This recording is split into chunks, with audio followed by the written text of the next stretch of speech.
भगवान की जय। जय। ओम सदाशिव समारंभा शंकराचार्य मध्यमा अस्मदाचार्य पर्यंताम वंदे गुरु परंपराम। ओ तो रामचरित मानस के अयोध्या कांड में हम लोग है। भगवान राम को वनवास हो गया है और भरत जी को सब पता चलता है। फिर वो भगवान राम से मिलने के लिए जाते हैं और चलते चलते सब लोग अयोध्या वासी भी साथ में हैं। सब लोग जा रहे हैं कि एक बार भगवान राम से मिलेंगे वनवास में जहां भी हो। तो वो चलते चलते सब लोग प्रयाग पहुंचते हैं और वहां रुकते हैं, गंगा जी में स्नान वगैरह करते हैं। और यहीं पर जो भरत जी थे वो सारा दोष अपने ऊपर ले लेते हैं। उनको भगवान से बहुत प्रेम है, लेकिन मन में एक ग्लानि भी हो रही है। उनको लग रहा है कि उनकी वजह से भगवान को वनवास जाना पड़ा, सीता माता को वनवास जाना पड़ा। तो उनकी कैसी भावना है। भरत जी एक ऐसे सुंदर पात्र है, हमको इतना सीख मिल सकता है भरत जी से। अगर हम गहराई में जाकर उनके व्यवहार को देखें, उनके दृष्टिकोण को देखें, तो यहां पर हमारा दृष्टिकोण ऐसा बदलता है कि पूरी दुनिया ही अपना हो जाती है। किसी पर हम दोष नहीं देते, दोष देना, कंप्लेन करना बंद कर देते हैं। देखो गीता में हम लोग एक लाइन में बोल देते हैं ना ये, कि एक आध्यात्मिक व्यक्ति को कंप्लेन नहीं करना चाहिए। वो कैसे हो, कैसे ये करें, उसका डिटेल रामचरितमानस में मिलता है। कैसे हम इसको अपने जीवन में उतारे। भरत जी को देखो, तो भरत जी प्रार्थना करते हुए कहते हैं कि भले ही भगवान राम मुझे कुटिल समझे, दूसरे लोग भी मेरी निंदा करे और कहे कि मैं गुरु का द्रोही हूं, स्वामी का द्रोही हूं, लेकिन फिर भी श्री सीताराम जी के चरणों में मेरा प्रेम आपकी कृपा से अनुदिन बढ़ऊ। बोलते हैं दिन दिन बढ़ता रहे, रुके ही ना। भगवान के प्रति मेरा प्रेम कभी कम ना हो। देखो सांसारिक दृष्टि से तो भरत जी की ये बात असंभव लगती है कि भगवान भले ही हमको कुटिल समझे, तो भी हमारे मन में भगवान सीताराम जी के चरणों के प्रति प्रीति बढ़ते ही जाए। लेकिन समझ लीजिए कि इसी का नाम भक्ति है। कितनी भी कठिनाई भगवान लेकर आए, कैसी भी परिस्थिति हमारे लिए क्रिएट कर दें, कैसी भी समस्या लेकर आए, वो समस्या समस्या नहीं, परिस्थिति है हमारे लिए। क्योंकि भगवान सबका भला सोचते हैं, उन्होंने ऐसी परिस्थिति हमको दी है तो वो हमसे कुछ चाहते हैं, हमसे कुछ यहां सेवा चाहते हैं, हमसे हमारा योगदान चाहते हैं, इसलिए ये कठिन परिस्थिति ला कर दी है। तो कठिन परिस्थिति में और अपना योगदान दे दो।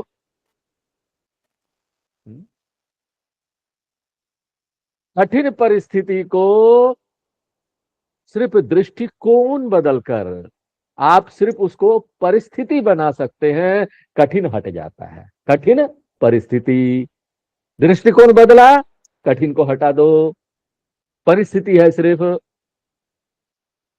और परिस्थिति को परिस्थिति की तरह देखो, और जो योगदान दे सकते हो करो, ठीक कर सकते हो तो करो, नहीं हो सकता कोई बात नहीं।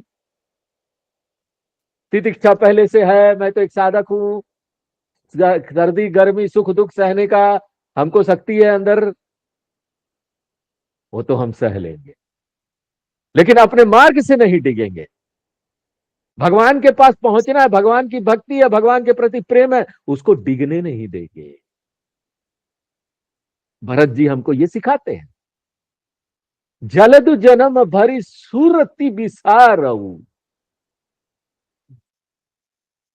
स्वाति नक्षत्र के बादल, वो चाहे जन्म भर भी ध्यान न दे कि कोई चातक नीचे है जो प्रेम का प्यासा, जल का प्यासा, बादल के जल की एक बूंद अगर बरस जाए तो प्यास बुझ जाए, वो चातक इंतजार करते रहता है। और इतना मांगने पर भी, उसके बोलने पर भी, जब एक बूंद पानी भी बादल नहीं बरसाता, उल्टा ओले बरसा देता है, तब भी चातक पीड़ित तो होता है, लेकिन अपना रटन नहीं छोड़ता। इसी प्रकार से एक भक्त जितनी भी कठिन परिस्थिति आए, समस्या आए, भगवान के प्रति अपना रटन नहीं छोड़ता। मुझे तो चाहिए भगवान। तन कहीं बान चढ़ा ही धीमी दाहें। भरत जी एक और उदाहरण देते हैं कि तपाने पर सोने में चमक आ जाती है, ऐसे ही परमात्मा के चरणों में प्रेम निभाने से भक्त का गौरव बढ़ जाता है। मानो ये क्या परिस्थिति है मालूम, कि परमात्मा यदि हमें कष्ट दे रहा है तो हमारी भलाई के लिए दे रहा है।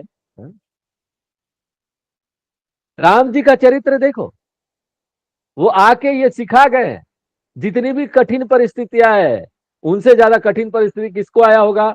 भगवान राम को। किसको आया? दुनिया में देखो किसी को नहीं आया, लेकिन उन्होंने उसी परिस्थिति को क्या बना लिया? सुख बना लिया, एक उद्देश्य बना लिया कि मुझे ये करना है, रावण का वध करना है, और इन सारे लोगों को प्रेरित करना है। जहां जहां वनवास में रास्ते में जा रहे थे, कभी भी उन्होंने किसी को दोष नहीं दिया, मेरा राज्य छूट गया, मेरा सब छूट गया, नो कंप्लेन एट ऑल। कोई भी कष्ट आए तो परमात्मा यदि हमको कष्ट दे रहा है तो हमारी भलाई के लिए दे रहा है। कोई भी हमारे अवतार लोग आते ऐसे जीते हैं। राम जी को भी कष्ट सहना पड़ा। कष्ट का मतलब नहीं हमको पाप मिल रहा है। अगर ऐसा वो सोचते तो अरे हमारा पाप हो गया, राज्य छूट गया। कृष्ण भगवान को भी बहुत कष्ट सहना पड़ा, उनके ऊपर चोरी का इल्जाम लगा, श्यामंतक मणि, वो चोरी हो गई।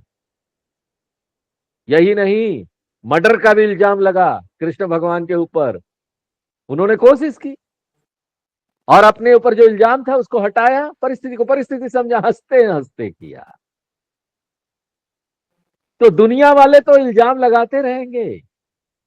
नफरत और घृणा से बात नहीं बनती। यहां लोग नफरत करेंगे आपसे, इल्जाम लगाएंगे, कुछ कुछ बोलेंगे, दोष देंगे। हमको विनम्र रहना। दोष देने वाला, घृणा करने वाला, जो नफरत करने वाला व्यक्ति होता है ना, नुकसान उसमें किसको होता है? जो नफरत घृणा कर रहा है उसको होता है। जिससे कर रहा है उसको कुछ ही नुकसान नहीं होगा। पहले हम भीतर से जलते, जब नफरत करते, घृणा करते हैं, अंदर भीतर से जलन होती है, खाना पीना छूट जाता है, रात को नींद नहीं आती, तो किसको नुकसान हो रहा है? जिसे आप घृणा कर रहे हो तो आराम से सो रहा है, खा पी रहा है।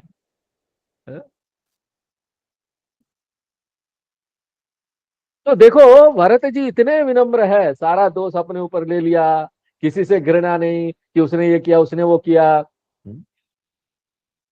उसी समय आकाशवाणी होती है। भरत जी खड़े हैं, वो ऐसा सोच रहे हैं, तब आकाशवाणी होती है, हे तात भरत, तुम तो सब प्रकार से सज्जन हो, भगवान के चरणों में तुम्हें अथाह प्रेम प्राप्त है, तुम अपने मन में क्यों गिल्ट फीलिंग ला रहे हो? गलानी, गिल्ट फीलिंग, ये तो व्यर्थ है। और यहां पर होता क्या है? त्रिवेणी संगम में वो खड़े हैं।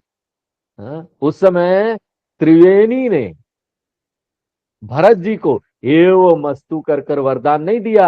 वरदान तो तब दी जाती है ना जब भरत जी को भक्ति पहले से प्राप्त ना होती, तो त्रिवेणी मां वरदान देती। उन्होंने कहा कि भगवान राम के चरणों में तो तुम्हारा अथाह प्रेम है, मानो तुम्हें तो पहले से ही भक्ति प्राप्त है, तुम क्यों व्यर्थ में दुखी हो रहे हो भरत।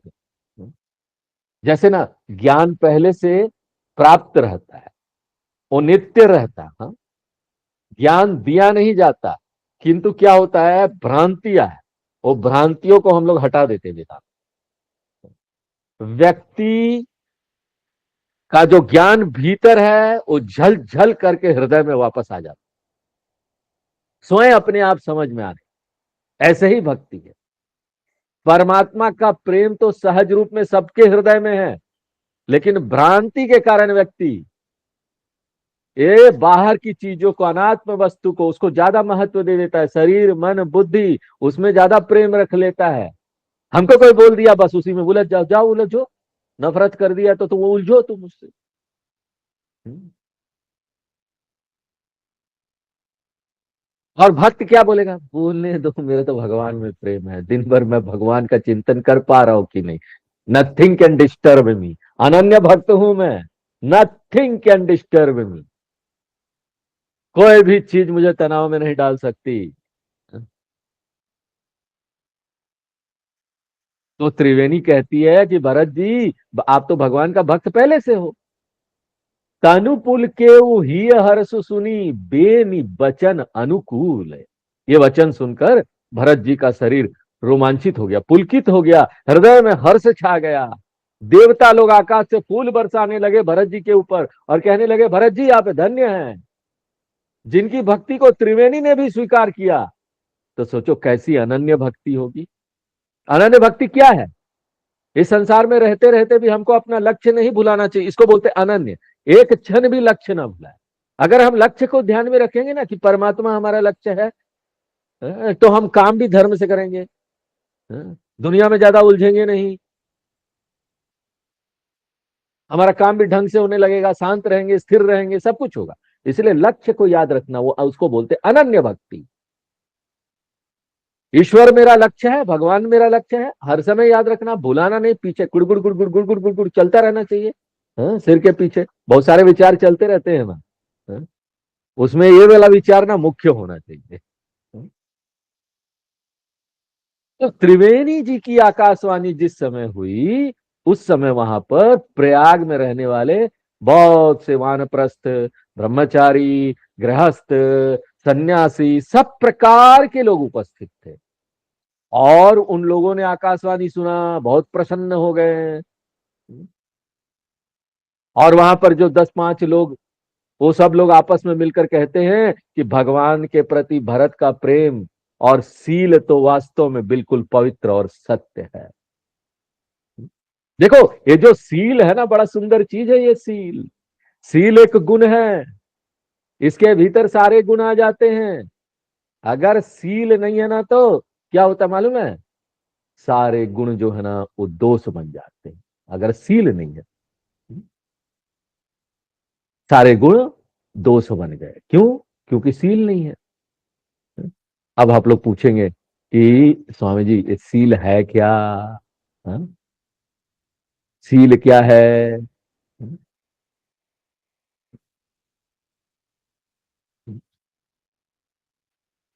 सील विनम्रता है। हमको विनम्र रहना चाहिए।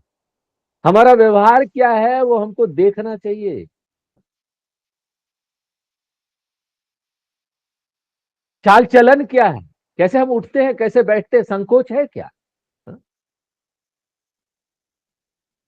संकोची स्वभाव थोड़ा होना चाहिए। नहीं संकोच, ज्यादा कहीं भी घुस गए, कहीं भी चले गए, किसी को भी कुछ बोल दिया, ऐसा नहीं होना चाहिए। निर्लिप्त रहना चाहिए। सुख दुख में, बड़ा उतार चढ़ाव में, बहुत हर्ष हो गया, संकोच रखना चाहिए, मर्यादा रखना चाहिए, विनम्रता रखना चाहिए।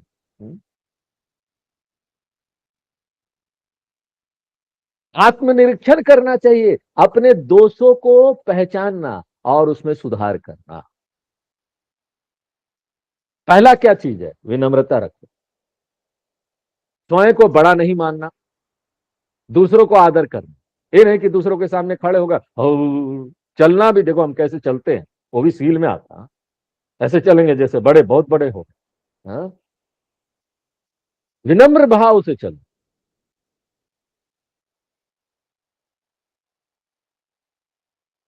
संकोच रखो, मर्यादा का भाव, बोलने में संयम होना चाहिए। तीसरा क्या है? आत्मनिरीक्षण, अपने दोषों को पहचानो और उसमें सुधार करो, ये भी सील में आता है। चौथा क्या है? दूसरों की प्रशंसा करो, अगर दूसरा कोई अच्छा कर रहा है तो करो ना, निंदा मत करो। दूसरों की सद्गुणों को देखो, उसमें निकालो ना, वो आप दूसरा को भला करोगे। सेवा का काम है ये, दूसरों की प्रशंसा करना, उससे उसके अच्छे गुणों को निकाल कर बताना, ये सेवा है। आप सेवा कर रहे हैं। क्यों? दूसरों में आत्मविश्वास बढ़ा रहे हैं। जब आप उसके गुणों को निकाल कर बढ़ाते हैं तो उसका आत्मविश्वास बढ़ाते हैं।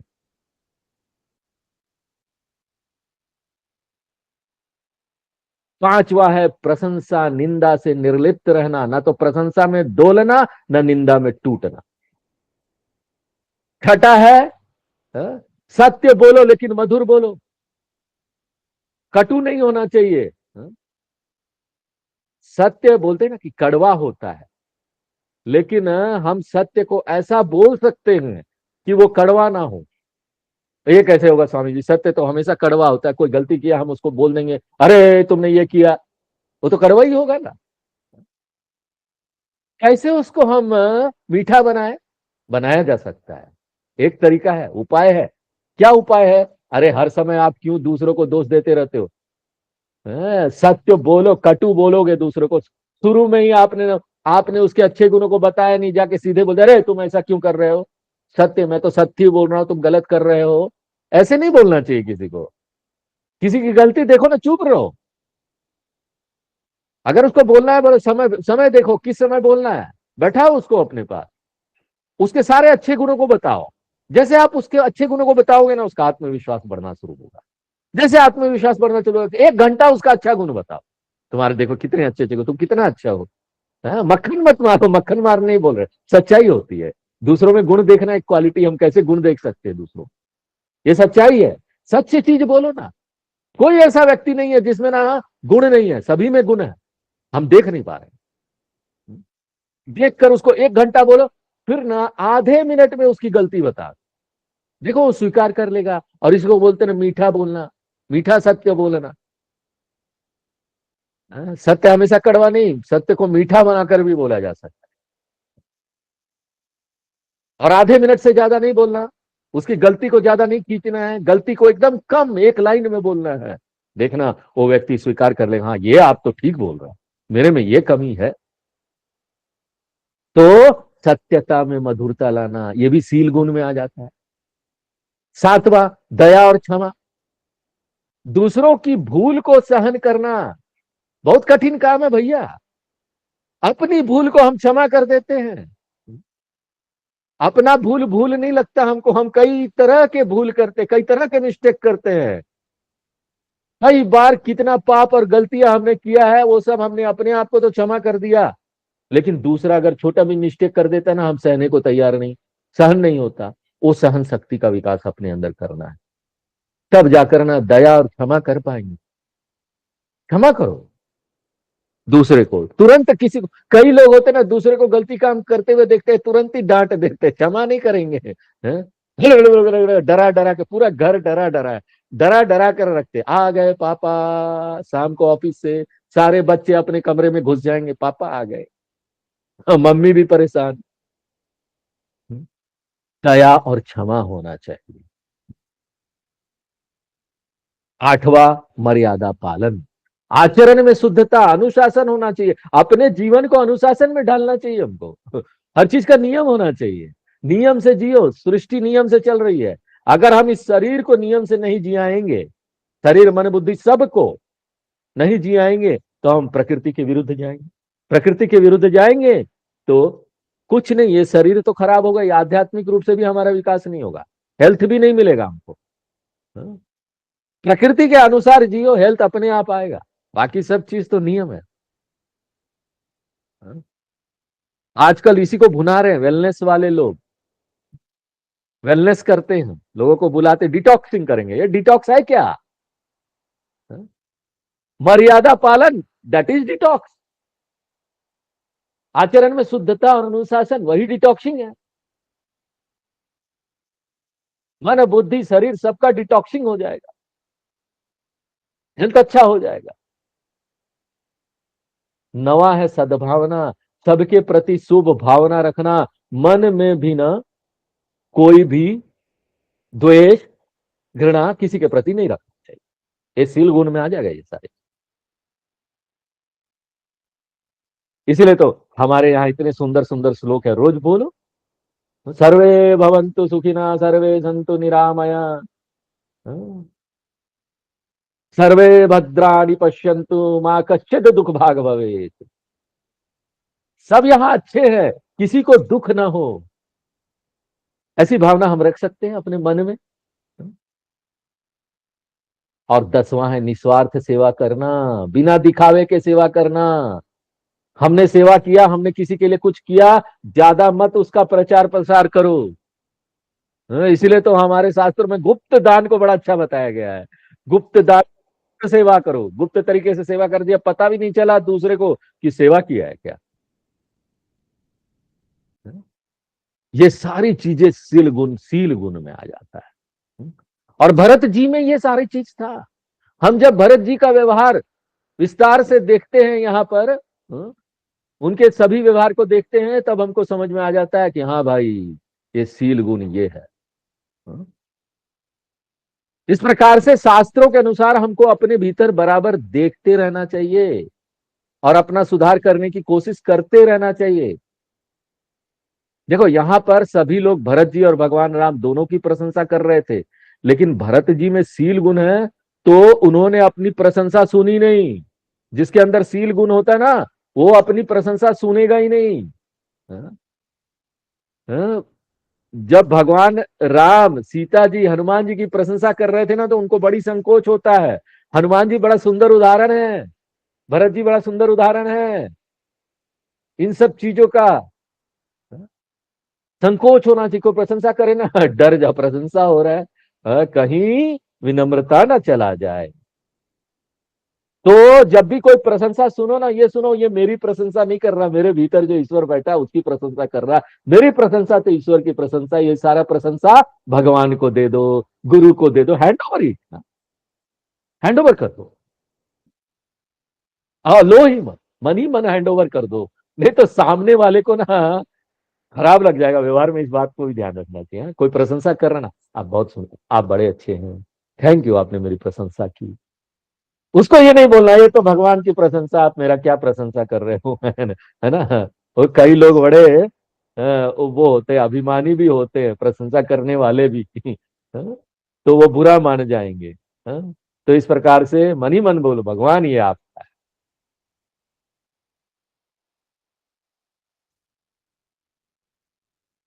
भरत जी में सील गुण तो है, उन्होंने अपनी प्रशंसा सुनी ही नहीं।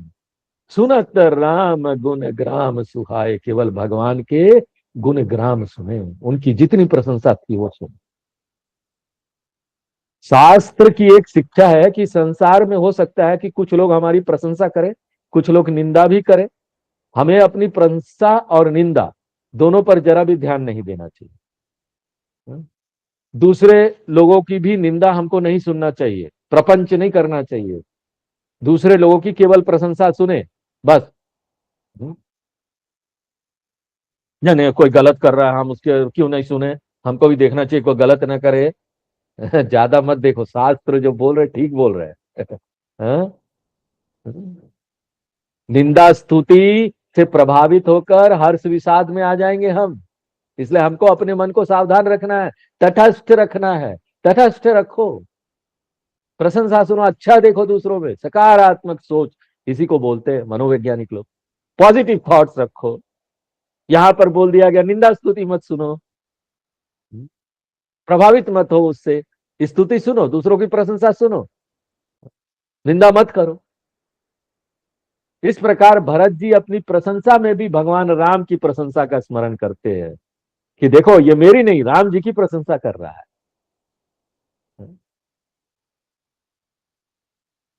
और वो ये करते हुए ना मुनि श्रेष्ठ भरद्वाज जी थे, उनके निकट पहुंच गए। प्रयाग में भरद्वाज जी उस समय बहुत प्रसिद्ध थे। दंड प्रणाम करत मुनि देखे, मुनि ने भरत जी को दंडवत प्रणाम किया।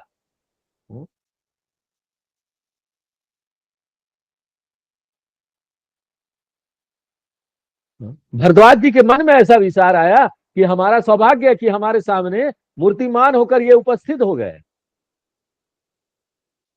उन्होंने दौड़कर भरत जी को उठाकर हृदय से लगा लिया कि भगवान के भाई है, अवतार है। उनको सब पता था ना, मुनि थे, साधु लोगों को सब पता होता है। आशीर्वाद दिया, आशीर्वाद देकर वाणी को कृतार्थ किया। मुनि ने उनको आसन दिया। तो भरत जी नाई सीरू बैठे, देखो कैसे बैठे, कैसे विनम्रता किसको बोलते हैं। सिर नवाकर बड़े संकोच पूर्वक कैसे बैठ गए मुनि के सामने। उनके मन में बड़ा सोच है कि मुनि पूछेंगे तो मैं क्या उत्तर दूंगा। संकोच का बात क्या था मालूम, घर की बातें बाहर जा रही है, सब लोग चर्चा कर रहे हैं कि क्या हो गया ये। भरद्वाज जी भरत जी को इस प्रकार संकोच में बैठे देखकर वो संकोच छुड़ाते हैं उसका। जब कोई इस तरह से संकोच में बैठा हो ना, तो दूसरे व्यक्ति का कर्तव्य होता है उसके संकोच को छुड़ाए। सुनो हूं भरत हम सब सुधि पाई, भरत जी सुनो, हमें तुम्हारे यहाँ की सब बातें मालूम हो गई है। तुम्हारे घर का कोई दोष नहीं है इसमें, यह तो सब विधाता की करनी है। विधाता का ये जो कर्म का ये चक्कर है ना, इसमें किसी का वश नहीं चलता। तुम गलानी जिय जनी करहूं, अपनी माता की करतूत को याद करके तुम हृदय में दुखी मत हो हे तात। इसमें कैकई का भी दोष नहीं है, क्योंकि कैकई की बुद्धि तो सरस्वती, जो मंथरा के माध्यम से उसके मुंह में आई जीव में बोलने के लिए, सरस्वती बस गई थी, उसने बिगाड़ी ना देवताओं का काम बनाने के लिए। हाँ? तो इसमें तुम्हारा दोष कहाँ है? तुम्हारी माता का भी दोष नहीं है, किसी को दोष मत दो इसके लिए। कोई दोष ही नहीं। कितना सुंदर विचार है, सोचो संसार में अगर हम भी ऐसा सोचने लगे तो अपने मन में हमको आत्मनिरीक्षण करना चाहिए। दोष नहीं देने से क्या होता है? जस्ट सी, हमारे भीतर अगर हम किसी को दोष दे रहे हैं और रुक जाए और उसको दोष देने के बाद बदले उल्टा दृष्टिकोण शुरू करे कि हम दोष नहीं उसकी प्रशंसा कर रहे हैं, क्या होगा? देखो अपने मन को करके देखो, बड़ा सुंदर अभ्यास है। क्या होता है मन में, है? जब हम सबसे ज्यादा किसी से घृणा करते हैं, सबसे ज्यादा किसी से शत्रुत्व करते हैं, और हम उल्टा दृष्टिकोण रखकर अपने मन में विचार लाने लगते हैं कि बड़ा प्रश्न, बड़ा अच्छा व्यक्ति है, उसकी प्रशंसा करने लगते, उसकी गुण निकालने लगते, क्या होता है? कितने बड़े हो जाते हैं आप, एक्सपांड कर जाते हैं इस संसार में। आपको वो चीज दिखने लगेगा जो किसी को नहीं दिखाई देता। भगवान का वो सूक्ष्म तत्व यहां दिखाई देने लगेगा जो किसी को दिखाई नहीं देता। चलिए आज हम यही विराम देते हैं, आगे फिर नेक्स्ट क्लास में मिलेंगे। ओम पूर्णमदः पूर्णमिदं पूर्णात् पूर्णमुदच्यते पूर्णस्य पूर्णमादाय पूर्णमेवावशिष्यते। ओम शांति शांति शांति। हरि ओम।